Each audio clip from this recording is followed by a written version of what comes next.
તું જાને હમણાં નહીતર એક આપી દઈશ અવડા હાથની. કેમાં જ પારો ચડેલો હે. અલી હમણાંથી આવું કંઈક ને કંઈક ચાલતું જ હોય. કંટાળી જઈ હું તો. કોઈ ખારા જ્યોતિષ પાસે જોવડાવવું પડશે. અમારે એક બાબાજી હે ને એમનું જોરદાર કામ હે. કહેતી હોય ને તો હું તને લઈ જાઉં. પાક્કું? અરે ખાલી તાર હથેળી ચહેરો જોવે ને તોય તને બધું કહી દે. તાર કઈ કહેવું જ ના પડે એટલા અંતર્યામી હે. હાલ ને તો એકવાર મળી આવી. હાલ હાલ. રાધે રાધે ગુરુજી. राधे राधे। બાબાજી આ મારી બેનપણી હે.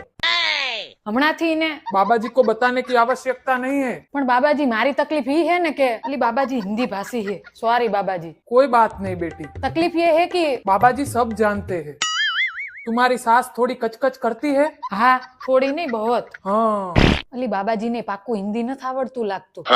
તું બાબાજી નું હિન્દી સુધારવા આવ્યું કે તારા સોલ્યુશન માટે આવ્યું? तुम्हारा बेटा बिल्कुल अपने बाप पे गया है। એકદમ સાચું.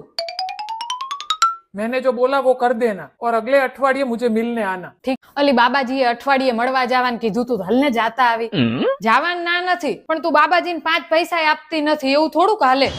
આમ તો કઈ બાબાજીને એવી પૈસાની મોહમાયા ના હોય પણ તું કેસ એટલે 50 રૂપિયા આપી દેશું. 50 રૂપિયા જ 100 આપી દેશું. હાલ ને બાપા હાલ. તાર જેવું કોણ થાય.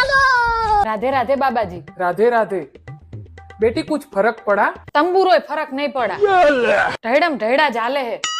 बाकी बकबक तो अभी भी वैसी ही है. और कान्या पूरे दिन रखड़ पट्टी करता है. और कान्या के पप्पा का तो आपको पता ही होगा. अली कान्या ने पप्पा ने इनने केवरी खबर हुआ. तू कहती थी न बाबा अंतर्यामी है. देखो बेटी, ये सारी समस्या थोड़े समय तक रहेगी, फिर तुम्हें आदत हो जाएगी।